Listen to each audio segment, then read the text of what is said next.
bamanyisiza kibofu ijale njo mukama watoro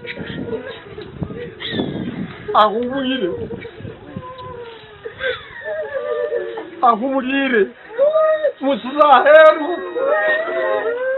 Ku ssaawa 5 ez'okumakya omusuga Charles Kamulas ng'ono yakulira ekika ky'Ababiito abakulembera obukama bwa Tooro mu maziga amangi alangiridde okufa kw'omukama oyo Nnyimba Kabamba Igulu owookuna mu butongole.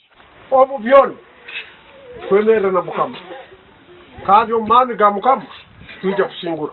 Ono era ategeezezza ng'omukama oyo bw'abadde ajjanjabibwa mu ggwanga lya Amerika nga ku ssaawa 4 ez'ekiro ekyakeesezza olunaku lwa leero we yaviiridde mu bulamu bw'ensi eno. Ahumulire musizaheru. Olumaze okubikira obukama n'eggwanga lyonna okutwaliza awamu n'alagira abakulira emikolo gy'obuwangwa okutandikirawo okugikola nga bwe girina okuba. Omujaguzi n'abajaguzi baabo ogende otemba akaswa orangire abatooro otere enduru omutooro agihurire. Wano ab'ekika ky'Abasiita nga bakulembeddwamu David Baguma batandise emikolo ku kifo ekimanyiddwa nga Akaswa.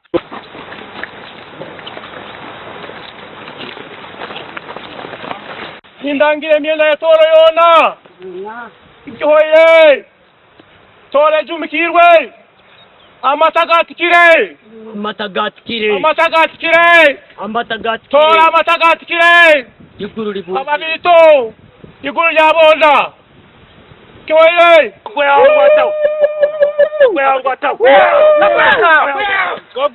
Wano oluvannyuma lw'okuwulira amawulire amabi akuba enduulu y'ekibi atandise era bw'atyo n'atwalibwa enkyagi nga Reverend Clovis Kyalimpa bw'annyonnyola. Kandi itwe omukalica yaitu anya kubanza kituru ky'omuteera kakubonga mbera ngo omukama yatuzonda heyi nimbanza kukuteera bwokuba ky'omuziro omukama tasemerire kutuza. Onera atubuulidde ku mizizo egikolebwa ng'omukama avudde mu bulamu bw'ensi. Omukama bw'amara kutuuza omu Bunyoro na Tooro engoma z'obukama zijumikwa kandi omumaka ag'Abatooro buli kintu kyona kigenda omu bujune.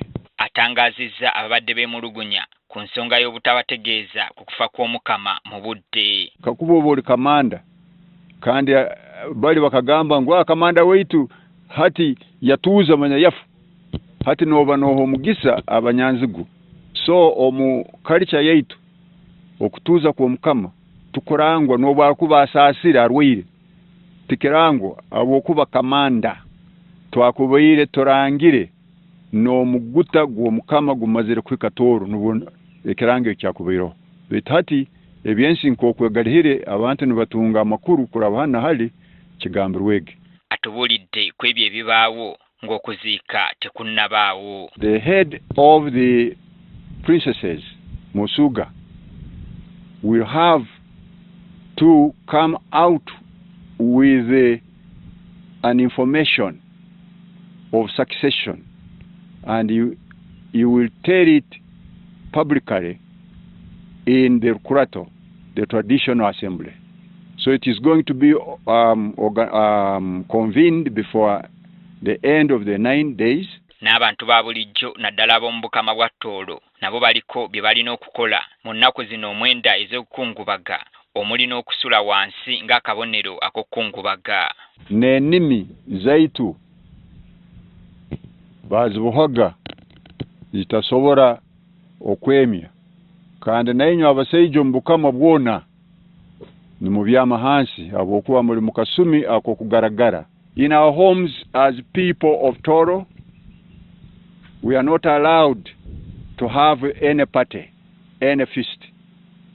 We are all shall be mourning. Mu kuziika omukama waliwo ebintu ebimu by'abadde akozesa okulamula abantu be bye bagenda okumuziika nabyo. Omukama n'atabaazibwa ata.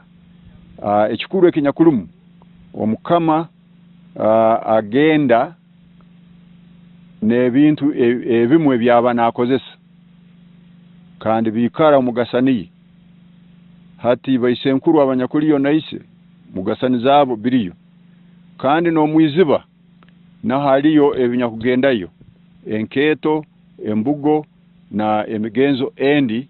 Reverend Clovis atutegezeza nti si buli muntu alina okuziika omukama wabula oyo yekka alondeddwa okumuddira mu bigere. Omugwetwa nuwo wenka alikuikirizibwa kunagaye emyani 9 gumu. Ekyo bukihwa omulimo ogu tugusigira abanyamirwa naabo abakozi abarukora okusweka iziba. Twena tugaruka maka gaitu abandi bagaruka omukikali kandi tulindirira ekire ky'okujumura mpango. Olwokuba ono aba amaze okutegeerekeka ennaku eziddako ziba za kutuuzibwa ku ngoma mu butongole olwo n'atandika okulamula obukama bwa Tooro.